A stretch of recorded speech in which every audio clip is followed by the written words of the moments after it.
On the way to the kitchen, and we're gonna be cooking with Ninong Rai today. Day 2 of our shoot, and we will be making a lot of things today. So, basta. This is Alvin, the guy that organizes Ninong Rai's life. So, kung wala siya, ewan ko na lang. Hello, good morning. So, magpapa-makeup na tayo. What's your name? Arya. Arya. Arya's gonna make us look like $1 million again. $1 million and one. Oh, one ito. May pimple. One. Ready na yung B-roll. Pero okay lang may... Or naka... Okay lang. Okay lang. Ay, siya sa itong tanglad na to.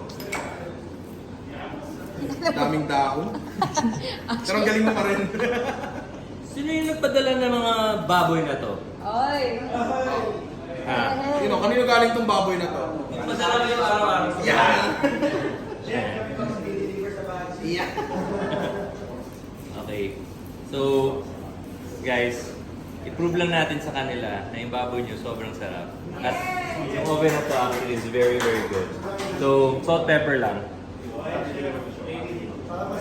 Pero, medyo heavy on the salt.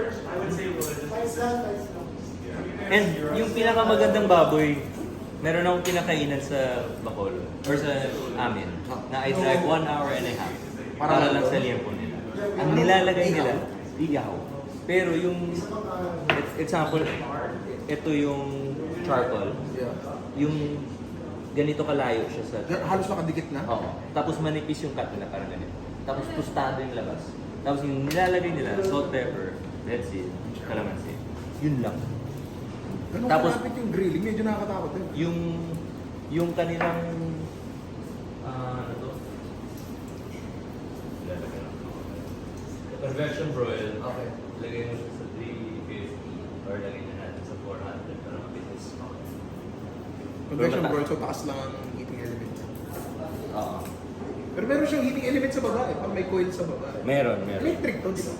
Electric. Electric. Kung ilalagay mo siya sa example, high broil, dito mo siya ilagay.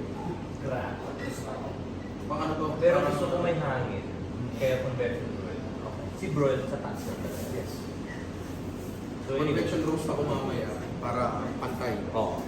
Hanginan ko lang siya para yung sa loob maluto. Yes. Di salt and pepper lang para sa labas. Kasi hindi to marinade eh. So yung lasa niya nasa labas pa. Parang steak. Tapos yung karne, yung tamis manggagaling sa karne mismo. Which is, hindi mangyayari pag hindi maganda ang pagkain. Yes. It's like parang isda lang yan. Na pag sariwa yung isda, masarap. Salt, pepper lang. Hindi tayo kasi sanay sa quality meat, unfortunately. Yes, totoo yan. Pero once na masanay tayo, mabago yung paningin natin sa karne. Since nandito si Ninong Rai, chicken ulit tayo. Meron dati, chef, may nagpadala sa akin. Sibas. Ano nga ba yung sibas sa Tagalog? Pahap? Apahap. Yes, apahap. May nagpadala sa akin, apahap. Sila nagpa-farm. Worth 2,000 per kilo. 1,617 per kilo. Ganun yung presyo niya. Tapos first time kong makapagtrabaho sa kusina ng isda. Naggat ako ng isda, nag-aliskis ako ng isda. Dahil isang pirasong langaw wala. Ganun siya kasariwa. Galing. Oven on. Into the oven. Set. 6 minutes per side at 350. And then maybe, let's see. Kailangan. Ganda niyang oven na yan. May discount kayo. Napilit. Best na nakakain niya pag walang discount. Papakita ako to dun. Sige, sabihin ko. Kailangan Uy, ang daming camera, dalawa lang.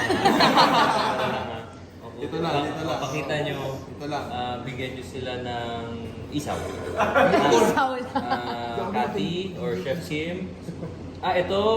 Ako? Ito, Kim, kilala mo naman to. Bahala ka na sa kanya. Yan. Ticket na yan. Pwede ba yung ano doon? Okay. Balbalikan? Patikulon? Ay, Batikulon. Wala kami. Dati meron kami. Hindi ko ano ito ko eh. Putang ina yung isaw talaga nila. Nagulat talaga ako. Alam mo, feel ko siya. Baka pwede ko Ganyan, ito. Gagana yan. Pero feeling ko lang, iigil siya. talaga. Kasi magkakaramelize pa yung sweet kasi. Tingnan natin. Fried ubi chips. Let's just see. Kung pwede. Actually, naisip ko lang. Baka better ang magiging resulta.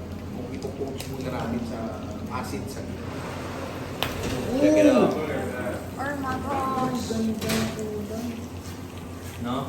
So, you know, taasan ko na siya sa 400. At saka, hindi malabas na yung dugo niya. Hindi sabihin paluto na. Yes.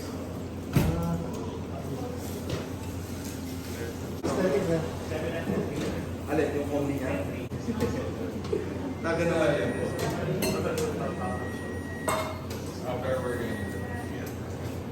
Ito.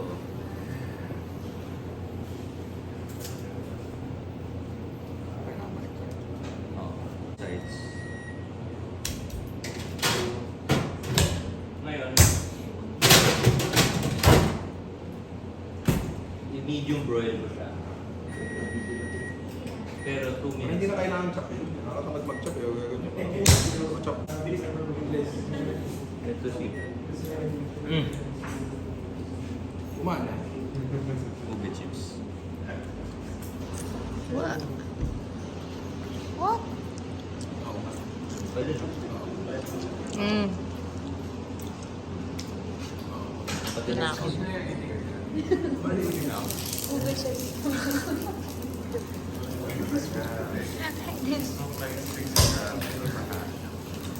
Oh, it might be a very close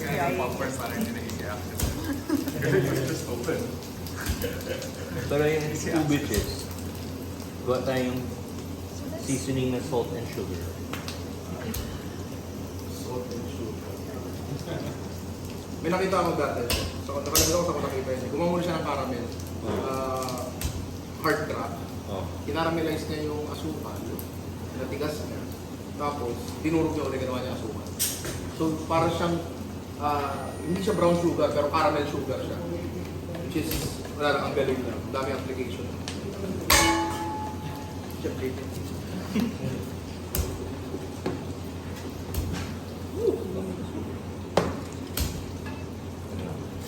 Okay na masunog yan, huwag lang pork.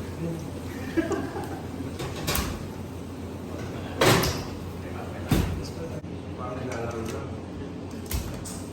Ganito yung mga shoots, no? Pag ganito yung shoots, parang grabe. You have to come closer.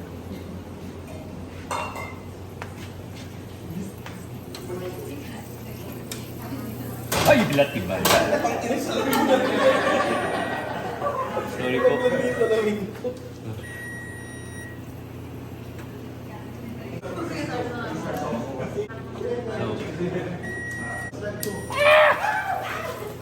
Malinis na. Ginagaya nyo lang ako eh. Lalo. Okay. Tustahin na natin siya. Kung sa Ilonggo pa, tigion ta na. Tigion.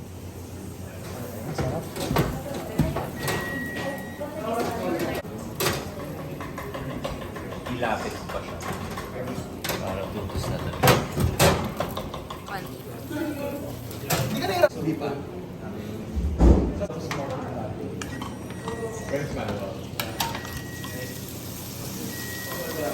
Hindi pa.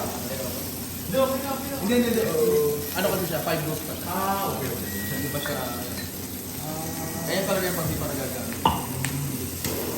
Ang maganda mo rin sa ikot.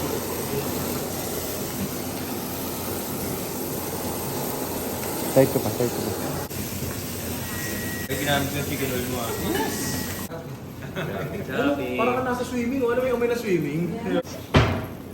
Pag may outing, ikaw pa rin nagluluto. Tapos hindi na pwede mag-swimming kasi mapapasma ka daw. Sinamay niyo pa ako.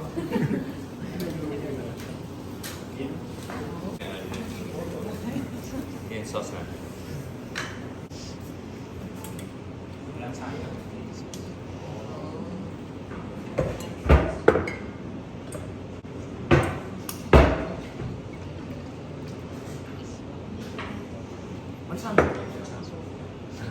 Toyo. Toyo. Ito patis mo, ano? Yes. Yan, tunay na patis na yan. Konti lang. Sa mga hindi, mga... Mabaho pa rin siya, patis eh. Legit. Baboy, no? Nasa baboy, no?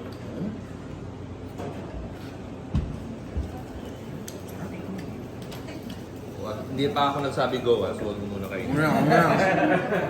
Mga nandito lang. Ano yung... Different classification, isang classic. Sobrang sarap, ganda ng baboy.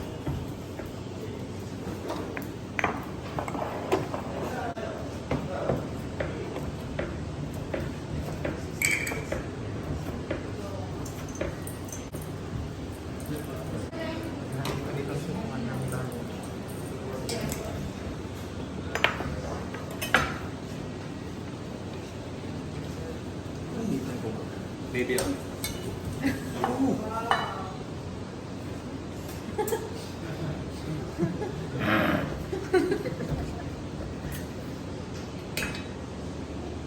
Yummy. Ano yung acid niya? May konting suka. Para lang... I think try mo yung taba. Wait, meron ata tayo. Chef, gusto mo lang zest? Sige.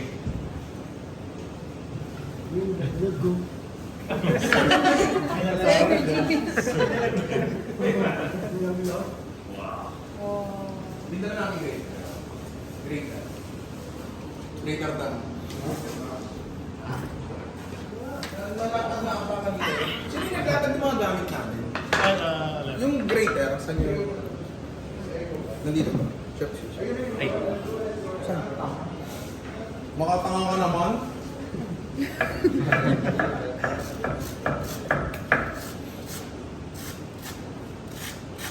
Kasi enough na yung acidity niya. Kailangan lang siguro ng konting bango. Dapat hindi ko na nilagay ng suka yun. Okay lang. Mag-aagaw ngayon yung harshness nun, tsaka yung fruitiness. Ay puta. Lemon pepper.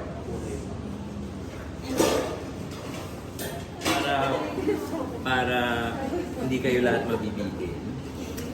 We'll eat it like Korean style. Yeah. Tapos, wrap your own pork.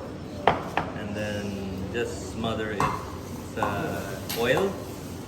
And Mr. Ryan is making... Ooh. Parang lemon pepper na. Kailangan natin abrasive. Kailangan natin yung gaspang Pero hindi to Korean. Pinoy pa rin to. Huwag natin bigyan ng limit yung sarili natin. Kaya, hindi masarap yung Filipino food, Korean. Mag-Korean na lang tayo. Pinoy naman yan, Mapait yan.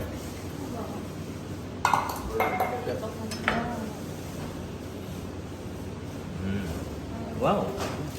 Lemon. Lemon pepper. Tsaka rock salt. Importante rock salt. Abrasive. Ito, pag nilagay mo to, pwede ka na mag-charge ng extra 300 pesos. Pag dinagay mo ng parts yan, ano yung tawag na dyan? Putang ina. Ay. Putang Oo. Kinuwis namin nung ano yan eh. Nung March 2009. Ano nga ba? Dito ko na ilagay sa lettuce para may lasing.